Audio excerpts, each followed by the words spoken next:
প্রিয় দর্শক, আসসালামু আলাইকুম। আজকে 16 ডিসেম্বর, 9 লক্ষ শহীদের রক্তের বিনিময়ে আজকে আমরা দেশ স্বাধীন করতে পেরেছি। 1971 সালে 9 মাস সংগ্রাম করে 9 লক্ষ মা বোন শহীদের রক্তের বিনিময়ে আমরা আজকে 16 ডিসেম্বর পালন করতেছি। এই 16 ডিসেম্বরে যে কত ইতিহাস আছে যা নতুন প্রজন্ম জানে না, এগুলো জানতে হবে ভাই। আজকে স্বাধীনভাবে আমরা স্বাধীন দেশে ঘোরাফেরা করতেছি, কিন্তু এই স্বাধীনের পিছনে অনেক অবদান আছে যারা দেশের জন্য জীবন দিয়ে গেছে, তাদের অনেক অবদান আছে।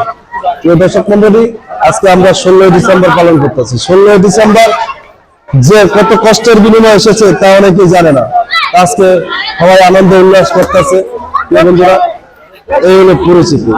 যারা শহীদ হয়েছে, জীবন দিয়েছে, রক্ত দিয়েছে, তাদের কথা মনে করতে হবে।